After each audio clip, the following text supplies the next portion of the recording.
It's not a great time being a Huddersfield fan, is it, at the moment? I mean, first of all, they got me in charge, although I am the greatest manager they've ever had. Second of all, Steve Mounier has decided he's never going to score again for me. And third of all, they've just released this shocker of a kit on social media.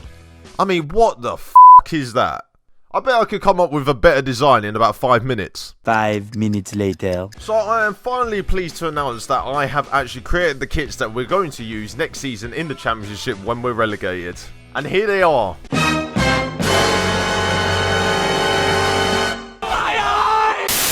As you can see, I've kept the blue and white stripes on the kit because that is Huddersfield. I've also sponsored us with the country of Japan. So, konnichiwa.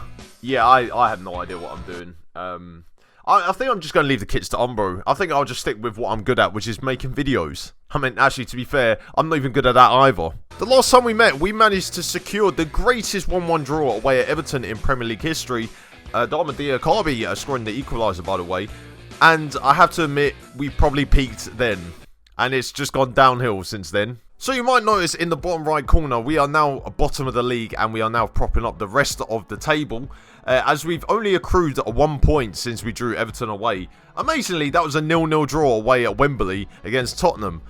I mean, I still can't work out what I did in order to get the 0-0. Although, to be fair, it was helpful that Jonas Lössl made one of the saves of the season, and also Christian Eriksen had a goal disallowed for offside, and the game was just going mental at this time, and I didn't even know it was this loud.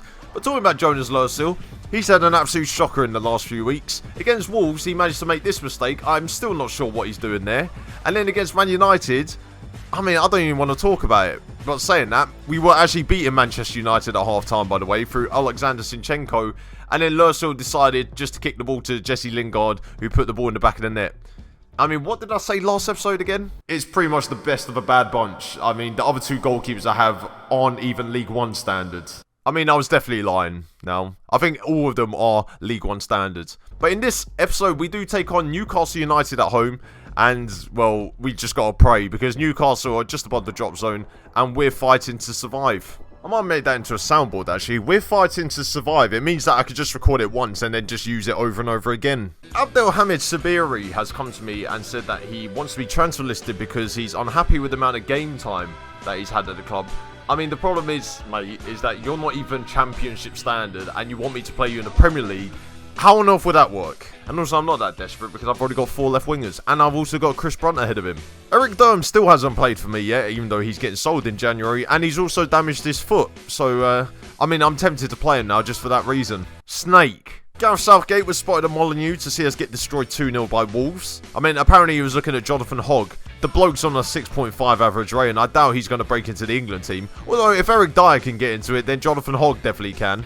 My chief scout came to me and said that Hader Janai is on too much wage, even though he's only on 23 grand a week, and he's in the bottom half of earners at the club. How does that work? The Winkler has spoken and has said that Lady Luck will turn this form around, and not me. I mean, thanks for the faith, the Winkler. He does it again. Karlan Grant also wants to leave the club as he wants to play more first-team football, although the only first-team football I've given him this season is when I forgot to take him out of the squad. So he'll have to hope that I do that again. Oh, and then he pulled his back muscle 2 weeks later. I wonder how he did that. Following our 2-1 unlucky defeat, some would say, to Brighton, the press were having a go at me saying that I was not willing to experiment. I mean, I would like to experiment. Maybe a win away from home for once. Joe Lolly also has scored 10 league goals for Nottingham Forest, which means that we've been paid 100k for him. I mean, a sweet deal, some would say. I mean, this league makes no sense. Crystal Palace just won 3-2 away at Chelsea. And I can't get a 1-1 draw at home to Brighton. I have to lose that game as well. Now, into our game against Newcastle, which we'll focus on in this episode. And the team sheet is as follows. And we're still playing in the 4-3-3 formation, which has got 0 wins in the last few games. But Jonas Lössl starts off in goal as usual because, I mean, he has been absolute lately, but I've got no other choice other than to play him. Tommy Smith comes in at right back for Hader Janai, as Hader Janai is injured. So, I mean, Tommy Smith is the only other option I have at right back. In midfield, we have one change, and Junior Bakuna comes in for Philip Billing, who is out for 6 weeks with an injury which I've just forgotten already, so sorry about that. And up front, we do start off with our strongest front three. Steve Mounier leads the line for us with Christian Pavon and Alexander Zinchenko either side of him. And once again, Chris Brunt is only on the bench. So hopefully he'll make the team in the next episode. Hopefully. Why did I sign him? I mean, the first positive at least is that the team talk has gone well. Although I have a feeling this is not going to be many positives this game because Huddersfield are just meant to lose. It's a miracle I've won 2 games with them already. The first chance of the game fell to Alexander Zinchenko, and he showed us why we haven't scored any free kicks this season by putting it wide. In before someone comments, Chris Brunt would have scored that. We had another free kick from the left-hand side this time, and Christian Pavon took it this time, and the ball was headed out, and then suddenly Newcastle are on the counter-attack. I mean, my defence are incredibly slow not to cut that out, but it doesn't matter anyway. They've scored. Oh dear. And Tommy Smith also proven that his inclusion was the right one by giving us the weakest challenge I think I've ever seen in my life to try and push Almiron off the ball. Thanks, Tommy. And after some delightful football by us, by the way, I mean, we play a lot of tiki-taka football here at Huddersfield. Alexander Zinchenko had another shot from range, and it was saved by Dubravka. And that was when I decided, you know what, I'm going to tell Alexander Zinchenko to stop shooting. And the tactic clearly worked. Christian Pavon then proved why I was right in spending 11.5 million on him to bring him to Huddersfield, as he cut inside the Newcastle defence and put it right into the top. Oh no, he put it wide. Oh. Well, maybe next time. Half-time came around and I thought to myself, this is the biggest half-time team talk I'm going to have to give. So I better make it a good one. And I bloody did.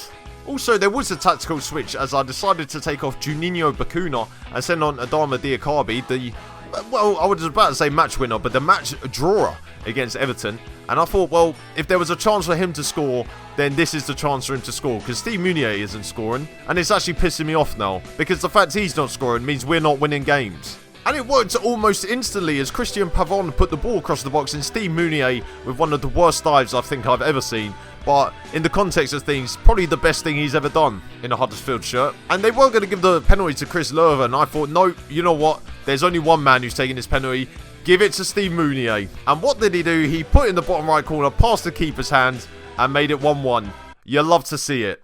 The momentum was with us now after the penalty, and Tommy Smith put a good ball into the box for Adama Diakhaby to head over the bar, so another inspired substitution by Christopher Proud. And talking of substitutions, we did bring Chris Brunt off the bench to replace Christian Pavon, and then I set about putting Chris Brunt on all the free kicks and all the corners, so he's going to get some assists and goals hopefully this year for us. I decided to make my last substitution with about 5 minutes left and sent on Congolo for Christopher Schindler, who was on a yellow card, and I thought to myself, I don't really want to go down to 10 men. 30 seconds later, Jonathan Hogg gets himself injured. I'm down to 10 men. Fantastic. And that was it for the rest of the game. So we drew 1-1 again, which means that I've yet to commentate over a winning game. Will we win again? Who knows? Probably not, but I mean, as long as I get 14 points, I'll be happy with that. There's shampoos on your bread.